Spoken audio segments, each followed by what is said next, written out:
Beatrice and her husband Edoardo Morpelli Mozzi welcomed their first child into the world last weekend.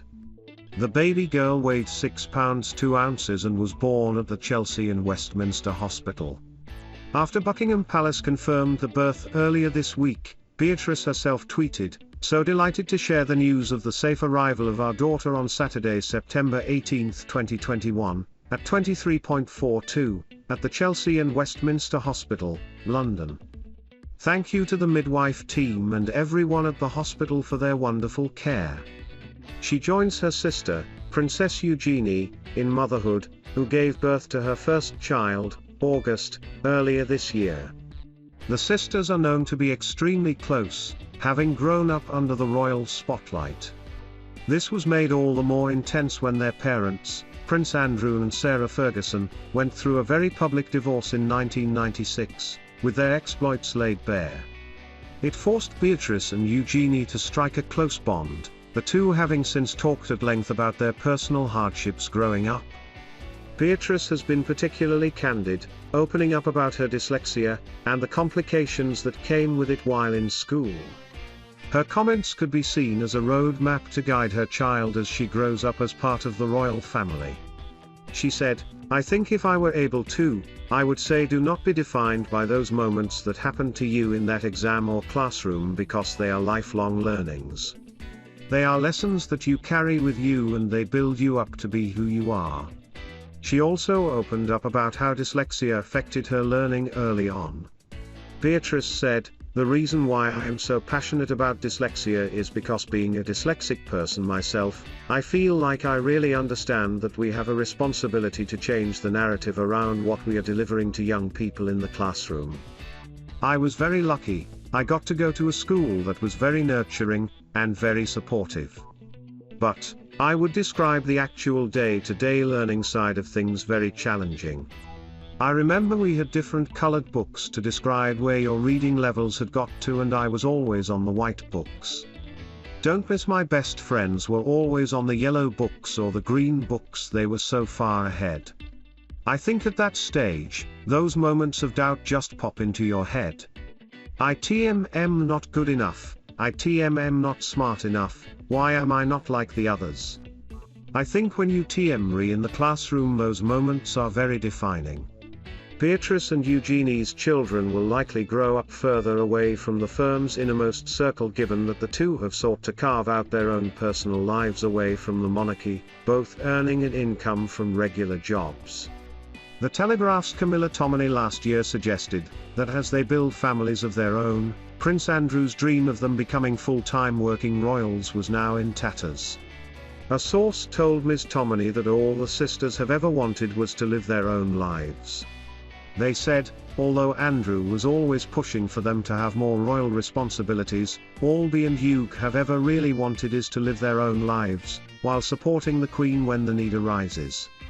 In many ways, what has happened with their father has finally settled the debate over their future. It actually makes life a little easier for them. Of course, they remain supportive of both their parents, but they have their own lives and careers and are keen to avoid being dragged into any controversy. While Beatrice's baby will not be given a title by the royal family, she will inherit one from Mr. Morpelli Mozzi's side. He comes from an Italian noble family whose ancestral seat is the Villa Morpelli Mozzi in the Bergamo province of Italy. However, his and his family's titles are not recognized in Italy or the UK. She will be known as Nobile Donna, noble woman. Now have 21 days to respond to the accusations, which Andrew strongly denies, though this could be extended. Virginia Giuffre alleges she was forced to have sex with the Duke in 2001, aged just 17. She has launched a civil case against Andrew via a New York court.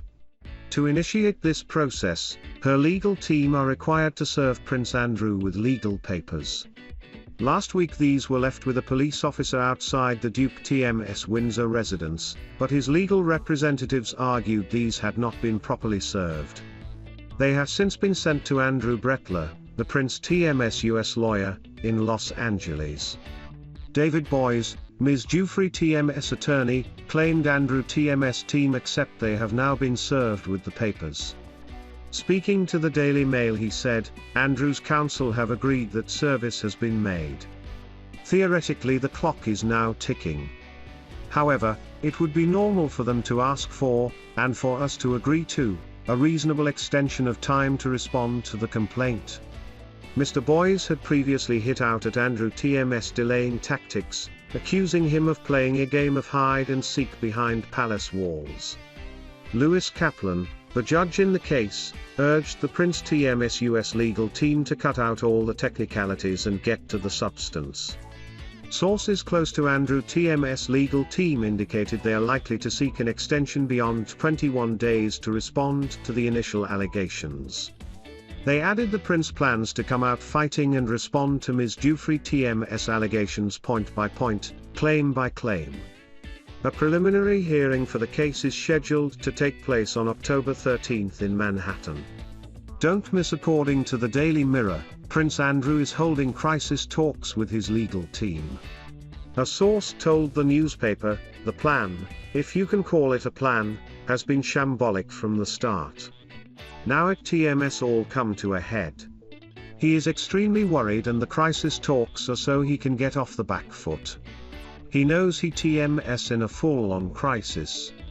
The damage to his reputation is there for all to see, but now he TMS feeling the pressure from his family, though none of them have become directly involved. The whole thing TMS a disaster. Ms. Giuffre claims she was coerced into having sex with the prince by financier and convicted sex offender Jeffrey Epstein. Andrew has repeatedly denied any wrongdoing. In August 2019, Mr. Epstein committed suicide while awaiting sex trafficking charges. On Saturday, Princess Beatrice, Andrew TMS' oldest daughter, gave birth to a daughter in London. The baby, weighing 6 pounds 2 ounces, was born at the Chelsea and Westminster Hospital. In a statement, Beatrice said, "So delighted to share the news of the safe arrival of our daughter on Saturday, September 18, 2021, at 23.42, at the Chelsea and Westminster Hospital, London. Thank you to the midwife team and everyone at the hospital for their wonderful care." Prince Andrew's former wife has spoken about her battles with mental health after developing an unhealthy relationship with food in her childhood. The royal has also said that she used to compare herself to Princess Diana and wanted to be just as beautiful and thin as her. "I tried, but of course it never went that way," she said in a podcast with Ayurvedic doctor and naturopath Dr. Vijay Murthy. The Duchess of York made a shocking revelation that she once wished she could become bulimic. "I was a binge eater," she told Dr. Vijay Murthy. "I could never get bulimia because I just didn't have that mental state to go that far, but I always wished I could. That just shows you how dangerous and what place I got to. To wish you could have a mental illness to that level is a very serious place to get to. My body and mind was in that place, but I couldn't TMT actually act out to make myself sick. I then grew and grew and grew." Fergie recently released her first novel following a successful career writing children's literature. The novel, Her Heart for a Compass, allowed her to dive into her troubled past and address her eating disorders. She told The Sun, "I think when you are abandoned by your mother, who left when I was 12, you start believing that you are not worthy of love. That then manifests itself as deep insecurity, mental health problems and issues around eating properly. I went through a form of self-sabotage and it took me a long time to work through all these issues. I wish somebody had taken me in and helped me with all that." Recently, the royal told Hello that therapy has helped her recover. "I did have and still have mental health issues, which I work at literally every day, I really do," she told the magazine. "And I have been in therapy for 24 years.